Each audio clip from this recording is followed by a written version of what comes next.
Tu as tes règles et tu as atrocement mal au ventre, cette vidéo est pour toi. Je te propose 5 postures pour te soulager et la dernière, c'est vraiment celle qui est un game changer. Quand on a ces règles, on a tendance à vouloir arrêter la pratique du yoga, alors que selon moi, c'est vraiment la pratique qui peut nous soulager sans passer par la méthode médicamenteuse, sauf cas urgent, extrême, bien sûr, mais c'est vrai que ça peut soulager énormément de symptômes de règles. Des études publiées dans le journal Journal of Alternative and Complementary Medicine ont mesuré les effets du yoga sur les douleurs menstruelles. Et le résultat est simplement que la pratique adaptée réduit significativement l'intensité des crampes et surtout leur durée. Donc dans cette vidéo, comme je te l'ai dit, je vais te proposer 5 postures, je vais t'expliquer pourquoi elles vont te faire du bien.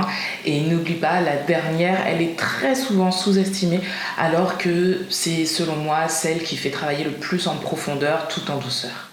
Pour comprendre pourquoi certaines postures aggravent et d'autres aident pendant la période des règles, il faut déjà comprendre ce qui se passe dans ton corps pendant cette période-là. Pendant la phase menstruelle, du jour 1 au jour 5 environ, les taux d'oestrogène et de progestérone vont chuter au plus bas.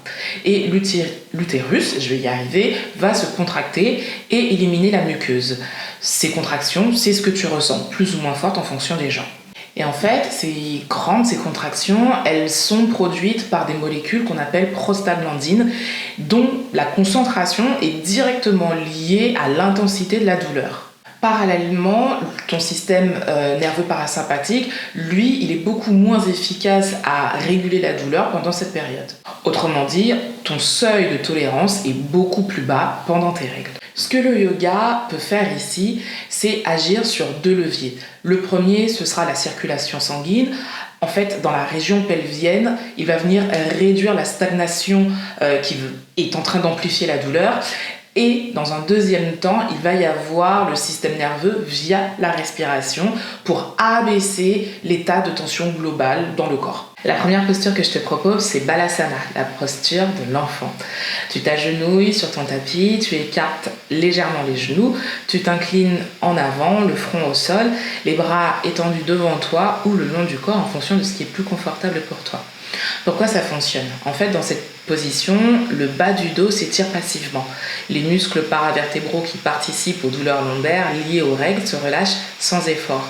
Et en même temps, la légère pression exercée sur l'abdomen peut avoir un effet antalgique direct, qui est similaire au réflexe qu'on a spontanément de se recroqueviller quand on a mal au ventre.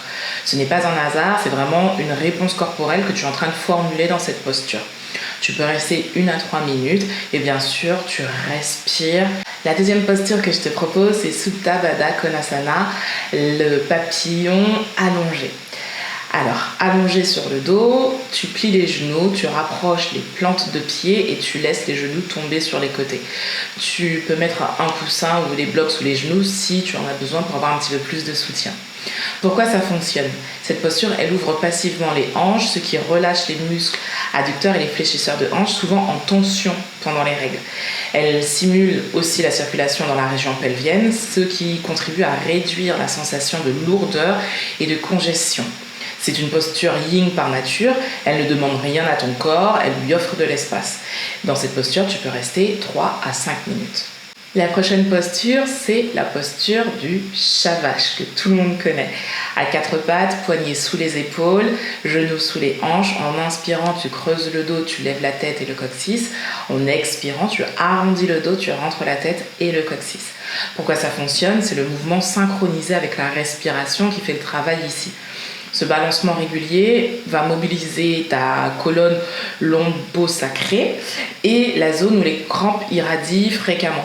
Ça va améliorer également le flux sanguin dans la région pelvienne de manière active et douce. La synchronisation avec la respiration, particulièrement l'expiration longue sur le chat, va activer le système parasympathique, ce qui va abaisser le niveau de tension générale. Ici, 6 à 10 cycles lents suffisent. La prochaine posture, ce sont les jambes contre le mur. Tu t'allonges sur le dos, les fesses proches du mur, les jambes montées le long du mur, bras le long du corps. C'est une demi-inversion. Pourquoi ça fonctionne? La position inversée des jambes facilite le retour veineux depuis les membres inférieurs vers le cœur. Pendant les règles, la sensation de jambes lourdes ou d'inconfort pelvien est souvent liée à une congestion veineuse dans la région basse. Cette posture la dissipe mécaniquement. Elle calme aussi le système nerveux de façon marquée, ce qui est documenté dans des protocoles de yoga thérapeutique pour la gestion de la douleur chronique. Un bolster sous les lombaires peut rendre la posture encore plus restauratrice. Ici, tu peux rester 5 à 10 minutes. Et la dernière posture que je te propose, c'est tout simplement Shavasana. Allongé sur le dos, un bolster, une couverture roulée sous les genoux pour soulager le lombaire, les bras légèrement écartés du corps, paume de main vers le ciel, les yeux fermés si c'est confortable pour toi. Pourquoi c'est une erreur de ne pas faire Shavasana? C'est le moment où le système nerveux intègre le travail fait pendant la pratique. Sans lui, les effets repartent aussi vite. Pendant les règles, quand le corps est en état de stress physiologique, ce temps d'intégration est encore plus nécessaire. Des recherches en neurosciences du mouvement ont montré que c'est pendant les phases de repos après l'effort que le système nerveux consolide les nouvelles régulations toniques. Ton Shavasana, honnêtement, pendant tes règles, tu peux le tenir 10 minutes. Alors, il y a aussi les postures à éviter pendant la période des règles. Alors, je ne vais pas te dire que ce sont des postures qui sont interdites, parce qu'en vrai, il y a débat là-dessus, mais je me dis que pendant quelques jours, il y a certaines postures que l'on peut ne pas faire justement pour soulager le corps. Par exemple, c'est le cas des postures complètes inversées, genre Shirshasana. Je vais y arriver.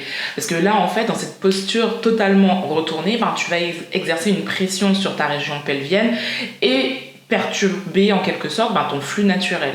Il y a aussi toutes les torsions hyper profondes. Une torsion légère, oui, pourquoi pas, mais vraiment les torsions profondes qui vont compresser tes abdominaux par exemple, on évite. Les postures également qui demandent un gros travail au niveau des abdominaux, qui vont alourdir, contracter encore plus ta région abdominale, on évite aussi.